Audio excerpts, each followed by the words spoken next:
Hi everybody, thank you for coming back to Aspire to Be Me YouTube channel. And for the rest of March, we are actually going to be talking about coping skills. So it's going to be a 3-part series.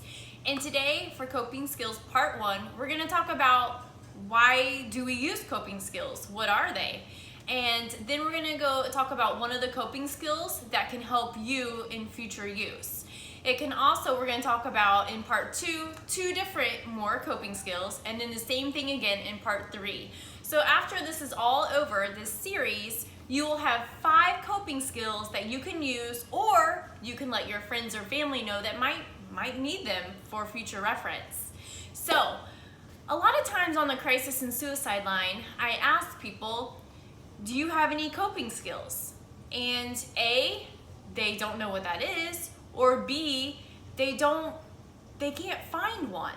And sometimes when you're so down and depressed and dealing with so much stress, you don't think about what could make you happy, what could help you move forward.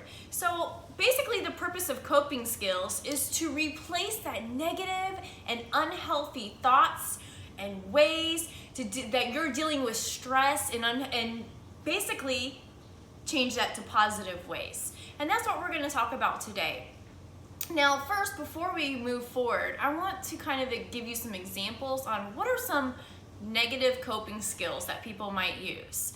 Well, one of them is alcohol. A lot of people turn to alcohol to kind of make their bad thoughts go away, make their problems go away, and just drink the bottle until they feel better.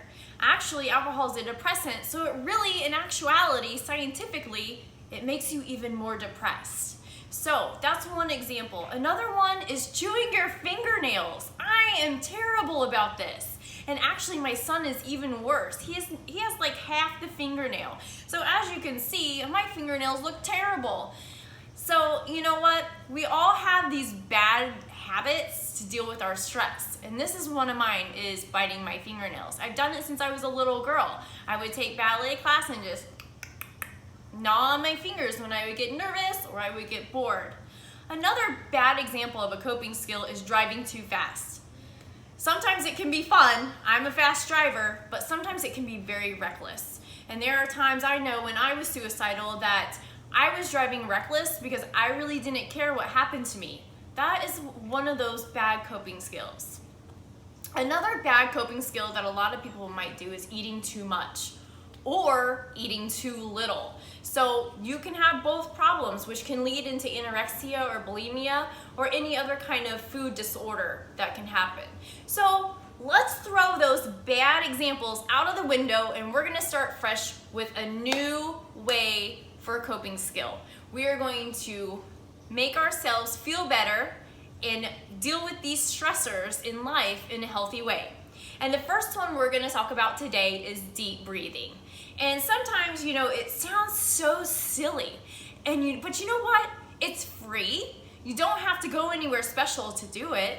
You can just do it anywhere. You don't have to hide it.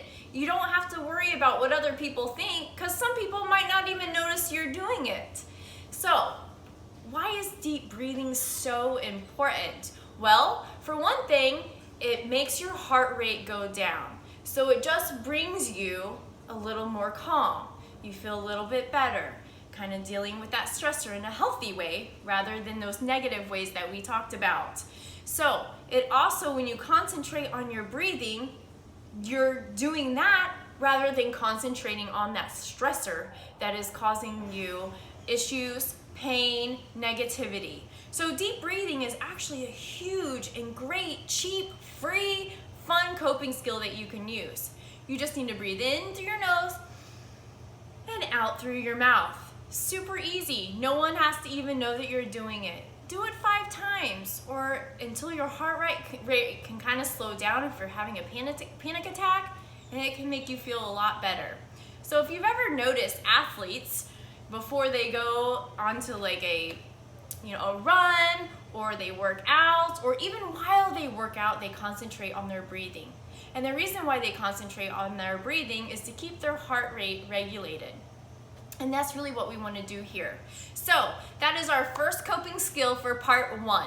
If you want to learn more about this part 1 coping skill of deep breathing, please go to our website, www.aspire2beme.com.